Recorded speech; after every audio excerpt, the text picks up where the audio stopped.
Өсвөр үеийнхнийг хөгжүүлэхэд энэ хаан аян байна. Тийм ээ.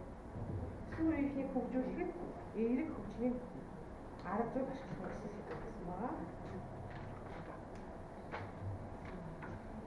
За тэгээд өсвөр үеийнхний хөгжлийн асуудал нийгмийн ажлын судлагдсан болох юм. Манай нарийнч гэсэн байна. Үүн дотор өсвөр үеийнхэн тэдний хөгжлийн онцлог онл арга зүй мөн өсвөр үеийнхнийг хөгжүүлэх эерэг хөгжлийн арга зүй. Өсвөр үеийнхнийг хөгжүүлэхэд эерэг хөгжлийн арга зүйг ашиглах нь үүн дотор эерэг хөгжлийн арга зүйгээр хөгжих буюу өсвөр үеийнхний хөгжлийн байдал эерэг хөгжлийн арга зүйг практикт ашиглах гэсэн сэдвээр судалсан байгаа.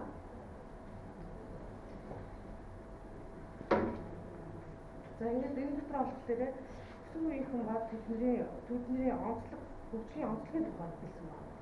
Өсвөр нас гэдэг нь нэр томьёогоор болохоор adolescere буюу өсөж том болох гэсэн латин үгнээс гаралтай. Англи хэлэнд 15-р зуунаас хойш хэрэглэгдэж ирсэн байна. Өсвөр үеийнхэн залуучууд болон залуус гэсэн үг хэлбэрүүд янз бүрийн нийгэмд өөр хэлдэг. Эдгээр категориуд нь үүрэг ач холбогдол болон насны байдлаараа ялгаатай. Дэлхийн нийгмийн байгууллагаас өсвөр үеийнхнийг 10-аас 19 насныхан 10-аас 14 наснд гэрт өсвөр үе, 15-аас 19 наснд хожим өсвөр үе, 15-аас 24 насныхыг залуучууд гэж тодорхойлдог байна. 10-аас 24 насныхыг залуу хүмүүс гэж тодорхойлсон байна. Өсвөр үеийнхнийг хөгжүүлэх эерэг хөгжлийн арга зүйн тухай бол өсвөр үеийнхнийг хөгжүүлэх эерэг хөгжлийн арга зүй нь нийгмийн ажлын давуу талд тулгуурлах, онол системийн онол, экологийн онол зэрэг онолуудтай салшгүй холбоотой төдийгүй эдгээр онолууд нь дээр үндэслэн боловсруулагдсан байдаг байна. Эрдэмтэн судлаачид бол өсвөр үеийнхнийг хөгжүүлэх чиглэлээр ажилладаг байгууллагууд өсвөр үеийнхний эерэг хөгжлийн талаар дараах тодорхойлолтуудыг дэвшүүлсэн байна. Өсвөр үеийнхнийг хөгжүүлэх судлаач эрдэмтэн Карен Питман өсвөр үеийнхнийг эерэг хөгжил гэдэг нь өсвөр үеийнхэн өөрсдийн аюулгүй байдал, бусдын халамж дэмжлэгийг мэдрэх, оюун санааны хөгжил зэрэг хувийн болон нийгмийн хэрэгцээгээ хангах чармайлт улмаар өдөр тутмын амьдралаа зохицуулах ур чадвар чадамжаа байнга нэмэгдүүлэх үйл явц юм гэж тодорхойлсон байна. Өсвөр үеийнхнийг хөгжүүлэх уламжлалт хандлага. Үүнд нь бол асуудлуудыг анхаардаг, асуудлыг арилгах, тодорхой сонгосон асуудалтай өсвөр үеийнхэн хүлээн авч төсөл хөтөлбөрүүд мэргэжилтүүдийн ажил. Өсвөр үеийнхнийг эерэг хөгжлийн хандлаганд бол сайн үр дүнд анхаардаг, давуу талууд тохиолддог. Түрүүлж анхаардаг бүх өсвөр үеийнхэн идэвхтэй оролцогчд буюу нөөц, харилцаа холбоо, орон нутгийн ажил гэж хуульсан байдаг байна. Өсвөр үеийнхнийг эерэг хөгжлийн хангагч нөхцөл байдал гэхээр бие махбодын болон сэтгэл зүйн аюулгүй орчин, мөн тохиромжтой бүтэц зохион байгуулалт, дэмжин туслагч харилцаа холбоо, харьяалагдах боломжууд, нийгмийн харилцааны эерэг хэм хэмжээ, идэвхтэй байх болон оролцоход тусламж нэмжих чадваруудаа хөгжүүлэх боломж, мөн гэр бүл, сургууль, орон нутгийн хүчин чармайлтуудыг холбон уялдуулахыг хэлдэг байна. Өсвөр үеийнхний эерэг хөгжлийн хангахад чиглэсэн үйл ажиллагаанууд дараах зарчмуудыг баримталдаг байна. Хөгжлийн эерэг үе дүнүүдийг бий болгох, өсвөр үеийнхний оролцоо, санаа бодлыг хүндэтгэх, бүх өсвөр үеийнхнийг оролцуулах стратеги, урт хугацаанд өсвөр үеийнхнийг хөгжүүлэх, орон нутгийн оролцоог чухалчлах, хамтын үйл ажиллагаа, хамтын ажиллагааны төлөвлөгөөтэй байх.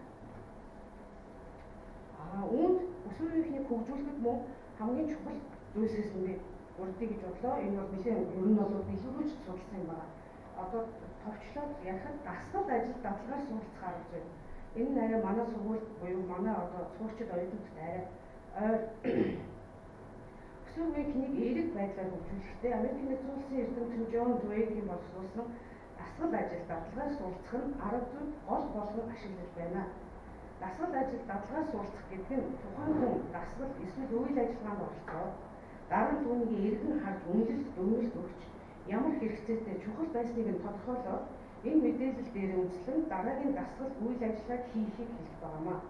Өөрөөр хэлбэл өсвөр үеийнхэн хурцлсан болон бүлгийн дасгал ажлууд хийж түүнээрээ дүн шинжилгээ хийж дараагийн удаа амьдралд тохиолдох тийм үйл явдал, нөхцөл байдал хэрхэн хандах, ямар шийдвэр гаргах вэ гэдгээ тунгаан бодох үйл явц юм аа. Дасгал ажил дадлагаар суралцах үйл ажиллагааны үе шат. Дасгал ажил дадлагаар суралцах арга зүй үндсэн 5 үе шаттай.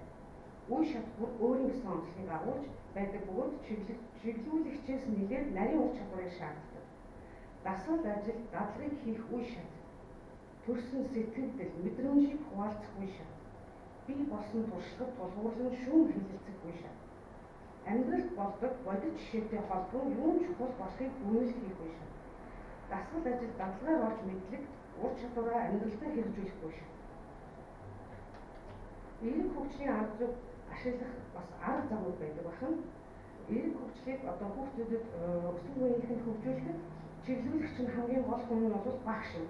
Хөгжлийн клуб гэсэн хоёр ойлголт гарч ирж байгаа. Энэ хөгжлийн клуб гэдгийг ерөнхийдөө ерөнхий болсон сургуулиудад болвол одоо дугуйлан одоо тий сонирхлоор дугуйлан спорт, соёл урлаг янз бүрийн чиглэлээр тэрийг хийж агш байна. Энэхүү арга нь бүлгийн хэлбэр тулгуурлан явагддаг. Бөгөөд өсвөр үеийнхний насны ангиллаар бүлэг болгон хөгжлийн клуб хэмээн нэрийг өгүүлнэ. Ингэхдээ бүлэг 20 тоос их хүүхэдтэй байх ба тэднийг клубын гишүүд хэмээн нэрлэн зарим тохиолдолд оролцогч байж болно. За, эерэг хөгжлийн арга зүйгээр сургалт зохион байгуулах. Сургалт бүрийн өмнө сургалтын бэлтгэл ажлыг хийдэг бөгөөд энэ нь сургалтын чанар, үр дүнтэй байдал, түншлэн цаашдын сургалт үйл ажиллагаанд чухал нөлөөтэй. Сургалтын үйл ажиллагааг 2-оос 2 цаг 30 минутын хугацаанд явуулах бөгөөд цагийн хугацааг нарийн гаргах нөлөөтэй. Сургалт эхлэхэд хамгийн түрүүнд өсвөр үеийнхний дунд нийгэм, сэтгэл зүйн орчныг бүрдүүлэх асуудал чухал бөгөөд ямар ч аргаар үүнийг бий болгож болно. Үүнийг нээлтийн тойрог гэж нэрлэх бөгөөд хамгийн чухал нь өсвөр үеийнхний сэтгэл зүйн хувьд аюулгүй орчин бүрдүүлэх нь чухал юм аа. За, ингээд нээлтийн тойрог хийсний дараа гэж одоо энэ нөгөө дасгал хөдөлгөөн юугаар давтамжтайгаар хийсний дараа дасгалын зааврыг бүх хүүхдийн анхаарлыг хандуулан ойлгомжтой энгийн тодор тайлбарлах зүүн хэрэгтэй гэж үзсэн байгаа.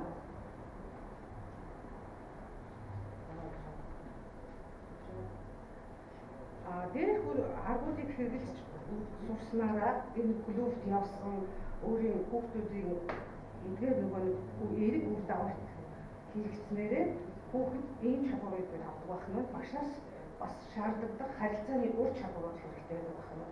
Үүнд хүлээцтэй байх, асуудлыг мэдрэх, асуудлыг шийдвэрлэх, мэдрэмжтэй хандах, хүүхдүүдийн анхаарлыг татах чадвар, бүх хүүхдүүдийг хамарч чадах, яриаг таслан зогсоох, асуудал өрнүүлэх, аюулгүй орчин бүрдүүлэх, нээлттэй эерэг орчин бүрдүүлэх.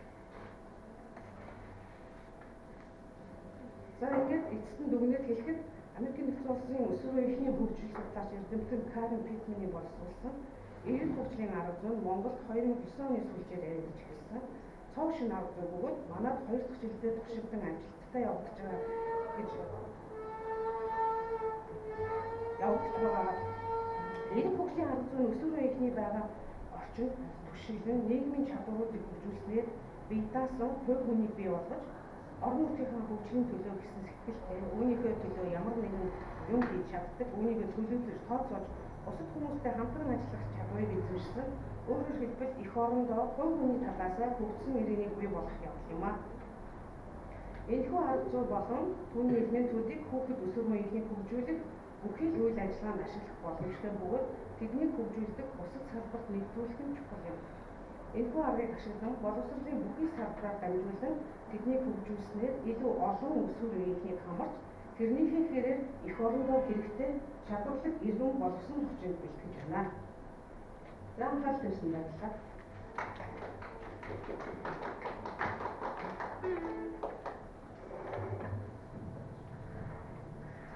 Таяашгүй.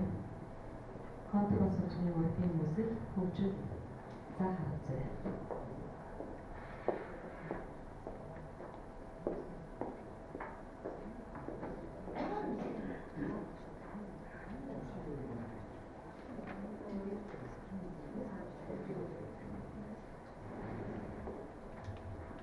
Good evening.